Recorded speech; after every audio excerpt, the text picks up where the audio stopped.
Также второе место Ингушетия занимает по итогам всероссийской акции «Зеленая Россия». В массовом участии субъектов страны в экологическом субботнике жители нашего региона проявили себя активно.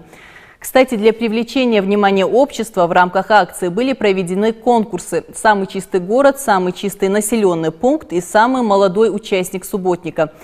Теперь представители «Зеленой России» собираются представить руководству республики для рассмотрения ряд социально значимых и интересных экологических проектов, реализуемых в регионах. Эко-дружины в школах, региональные общественные экологические приемные, всероссийский детский конкурс «Здоровье планеты в моих руках» и другие.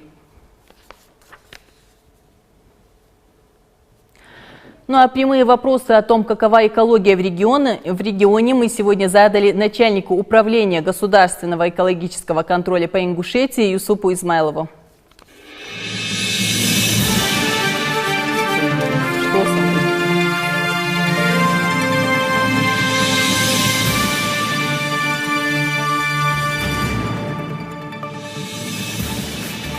Здравствуйте, Юсуп Сулейманович. Здравствуйте. Мы заняли второе место в этом рейтинге. Это радует. Все же существует, значит, общественное мнение и самосознание, что везде должно быть чисто. Расскажите, как у нас обстоят дела с экологией в целом в регионе? В целом у нас по республике экология, можно сказать, удовлетворительна. Учитывая тот факт, что у нас на территории Республики Ингушетия нету таких крупных промышленных объектов, которые осуществляют выброс атмосферного воздуха, сбросы воды на почву. Учитывая тот факт, что у нас нет тех масштабов транспорта, которые загрязняют то же самое окружающую среду, учитывая население, то есть у нас небольшое население, то у нас с экологией дела обстоят очень хорошо.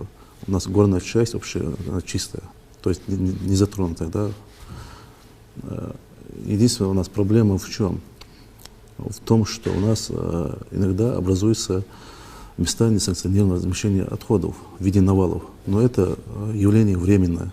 А какие мероприятия еще вы проводите, помимо субботников, для того, чтобы поддерживать чистоту? В целях улучшения ситуации в сфере экологии, в сфере обращения с отходом, производства, потребления, в сфере улучшения ситуации в сфере охраны окружающей среды атмосферного воздуха, у нас есть комплекс набора вот этих мер. То есть, ну, например, по очищению тех же берегов рек. Так, по очищению берегов рек у нас ежегодно проводятся акции «Чистый берег». То есть то же самое, как вот эта акция была проведена в виде субботников. Да?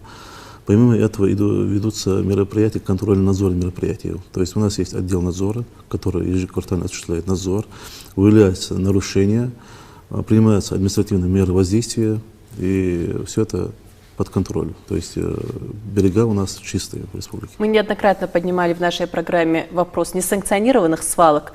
Почему они возникают и как вы с этим боретесь? Как говорится, в семье не без уродов. Если взять каждый двор, то у нас у всех он чисто. Да? То есть мы свой мусор выносим за двор.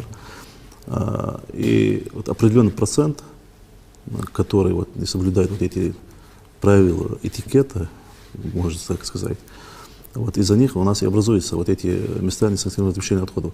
Но эти места, они как бы носят временный характер. То есть они сегодня образуются, мы их выявляем, завтра же их ликвидируют. Это раз. Второй фактор это отсутствие должного уровня, да, или инфраструктуры по утилизации вот этих отходов. То есть отсутствие полигонов соответствующих, отсутствие мусороперерабатывающей индустрии, мусоросортировочных комплексов. Все это в целом и способствует образованию вот этих мест несанкционированного размещения отходов. Ну вот если вспомнить ситуацию с несанкционированной свалкой в Малгобекском районе, в частности в Дядиково-Юрте, она накапливалась годами, и вопрос начал двигаться с мертвой точки лишь тогда, когда местные жители обратились к главе региона.